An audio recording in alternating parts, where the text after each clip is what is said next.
बच्चों, फलनों का संयोजन और व्युत्क्रमणीय फलन की परिभाषा के बाद आपकी एक्सरसाइज शुरू होती है 1.3। और इसमें भी आपको जैसे पहले एक्सरसाइज में कुछ इंपॉर्टेंट क्वेश्चन कराएं, आपको इसमें भी इंपॉर्टेंट क्वेश्चन समझाए जा रहे हैं। तो पहले हम लेते हैं क्वेश्चन नंबर 2। एफ, जी तथा एच आर से आर में फलन है। 3 फंक्शन है, एफ फंक्शन आर से आर, जी फंक्शन आर से आर। तब हम ये शो करना चाहते हैं कि F plus G operation H equal to F O H plus G O H. Second, F dot G O H equal to F O H dot G O H. तो proof करना है F plus G O H. जो functions हैं उनकी identity proof करने के लिए आपको, क्योंकि फंक्शंस पे एक एलिमेंट एक्स को आप लेके चलेंगे, तो F plus G O H को आपने एक एलिमेंट एक्स के लिए लिया। आपको पता है कि एफ ओ जी जो आपने पढ़ा है, जी ओ एफ एक्स पढ़ा, तो जी एफ एक्स, तो यानी जो ओ के बाद एच है, ये एक्स, इस एक्स पर पहले आप एच को अप्लाई करेंगे और एफ प्लस जी आपका बाहर रह जाएगा। अब इसी एच एक्स को आप मल्टीप्लाई करेंगे, अप्लाई करेंगे एफ और जी दोनों के लिए। ये हो जाएगा एफ एच एक्स प्लस जी एच एक्स, और एफ एच एक्स को आप एफ ओ एच एक्स लिख सकते हैं, जी एच एक्स को आप जी ओ एच एक्स लिख सकते हैं। जो आपकी परिभाषा गॉफ की परिभाषा है, उसी परिभाषा से आपने इसकी वैल्यू को ये लिखा है और इसके मान को ये लिखा है। जी एच एक्स के मान को आपने जी ओ एच एक्स लिखा है।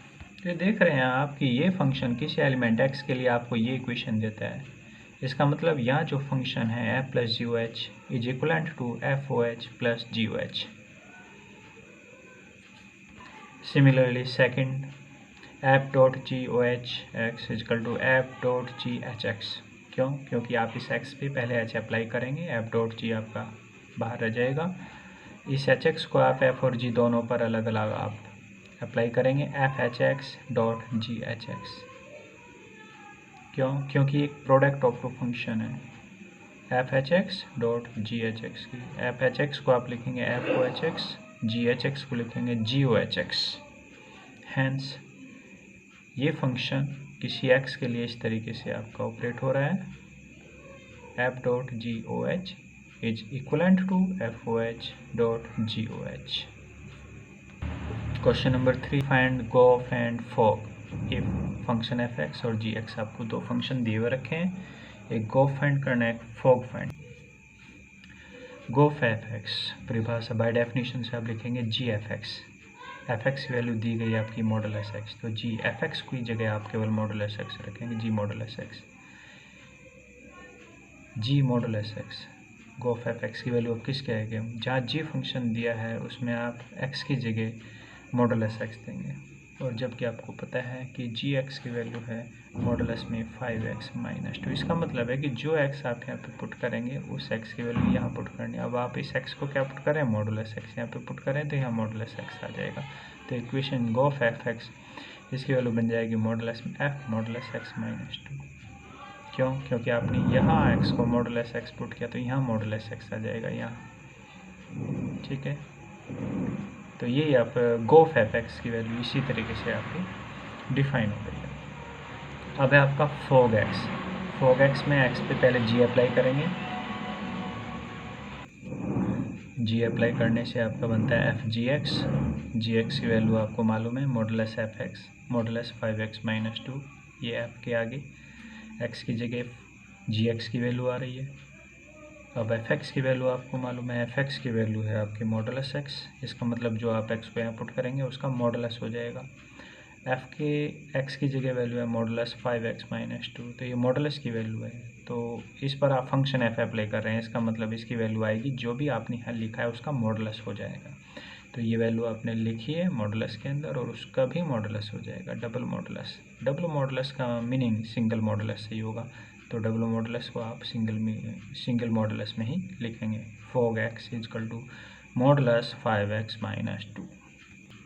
क्वेश्चन नंबर 7, फंक्शन है f R to R f x is equal to 4x plus 3, find inverse f. इसका इनवर्स फंक्शन फाइंड करना है। पहले तो आप चेक कर लीजिएगा 1 1 है या नहीं।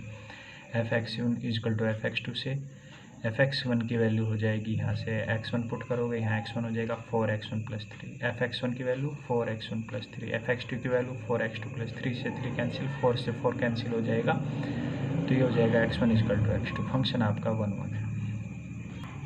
ऑन टू फंक्शन चेक करेंगे, y = fx लेंगे, fx की वैल्यू पुट कर लीजिएगा 4x + 3, x की वैल्यू y के टर्म्स में फाइंड करेंगे, 4x = हो जाएगा y - 3, x की वैल्यू होगी y - 3/4।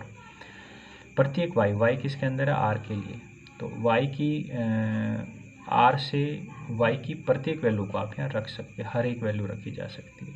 और x की भी जो भी आप y रखेंगे उसके लिए x भी एक हमारा एक रियल नंबर होगा। तो इसका मतलब है y की प्रत्येक वैल्यू के लिए, y की प्रत्येक रियल नंबर के लिए x भी एक प्रत्येक रियल नंबर होगा। तो जैसे जैसे y को बिलोंग्स टू r करेंगे तो x भी r को बिलोंग कर जाएगा। तो फंक्शन कैसा हो जाएगा, ऑन टू फंक्शन हो जाएगा, क्योंकि x और y दोनों ही r के हैं।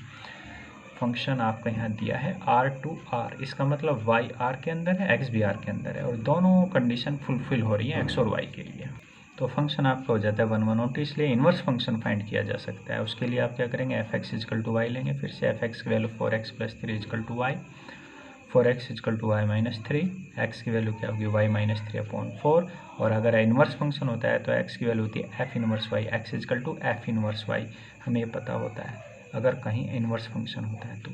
और x की वैल्यू ये भी है, x की वैल्यू ये भी, इसका मतलब f इनवर्स y किसके इक्वल हो जाएगा y - 3/4। और यहाँ वेरिएबल को आप इनफाइनेटली टाइम्स चेंज कर सकते हैं, तो आप यहाँ पे x भी रख सकते हैं दोनों तरफ, f inverse x = x - 3/4। Question number 13, function f r to r, function f x इस तरीके से डिफाइंड है 3 - x³ की पावर 1/3। आपको f x फाइंड करना है, यानी पहले x पे f अप्लाई करना है, उसके बाद फिर f अप्लाई करना है, f x = f इस x पे, तो ये हो जाएगा f(x), इस x पर पहले f अप्लाई करेंगे, f(x) की वैल्यू आपने पुट कर ली f। अब आप इसकी वैल्यू भी f(x) से ही निकालेंगे। यस, कैसे ज्ञात करेंगे, कैसे निकालेंगे कि जहाँ x है वहाँ पे ये पुट करना है, और f(x) आपका ये फंक्शन है, तो नहीं यहाँ x है, इस x की जगह आपको ये वैल्यू पुट करनी है, और यहाँ जो x की वैल्यू आएगी वो यहाँ पुट करी जाएगी, तो आप इस x की जगह पुट करेंगे ये वैल्यू यहाँ, तो यही वैल्यू आपको यहाँ पुट करनी है। तो क्या बोली जाएगी 3 माइनस,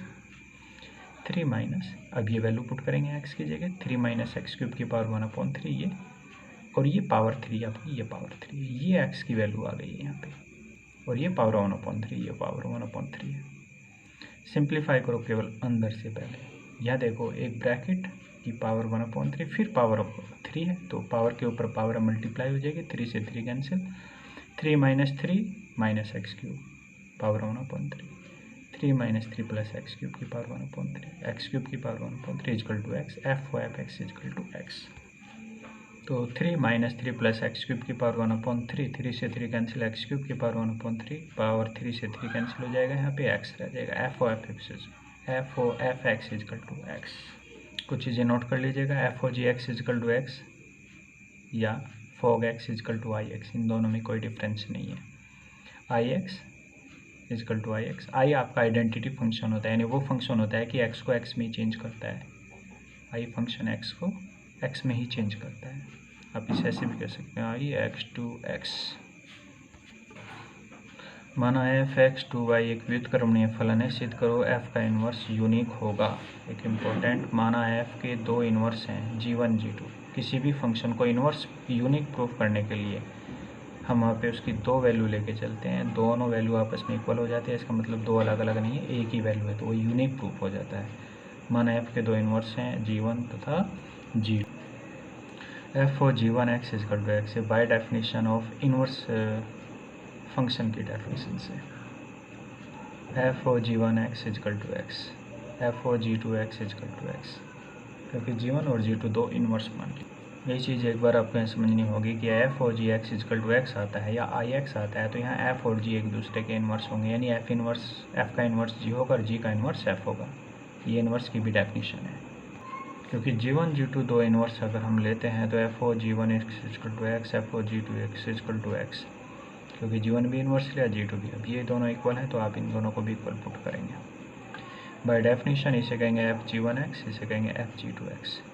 क्योंकि एफ का इन्वर्स एग्जिस्ट करता है तो दोनों तरफ हम एफ इन्वर्स की मल्टीप्लाई कह लीजिएगा, एफ इन्वर्स अप्लाई करेंगे इधर भी और इधर भी। F inverse F identity element, F inverse F equal to एक आइडेंटिटी फंक्शन बनता है। जैसे 2 और 2 के इन्वर्स को आप 1 कहते हैं नंबरों में, ऐसी फंक्शन में एफ इन्वर्स एफ या एफ इन्वर्स होता है आई। तो आप ये आई की वैल्यू यहाँ पे यूनिक, आई की वैल्यू आपको यहाँ पे identity g1x is equal to g2x, क्योंकि इसकी वैल्यू 1 नहीं होकर के यहाँ पे फंक्शन की डेफिनेशन में उसे आई बोला जाता है, यहाँ पे भी आई। और आई g1x को आप g1x कहेंगे, आई g2x को आप g2x कहेंगे। इसका मतलब है g1 इजकल टू g2, दो चीज़ जो आप अलग अलग लेके चल लेते वे दोनों एक ही आता है, एफ का इन्वर्स यूनिक है। जिस तरीके से आप कहते हैं कि आई एक्स की वैल्यू एक्स ही होती है, तो यहाँ पे आई को ही हमने रिपीट नहीं किया। इसी तरीके से आई g1x में हम आई को रिपीट नहीं कर रहे, आई को लिख नहीं रहे, g1x ही रह जाएगा g2x।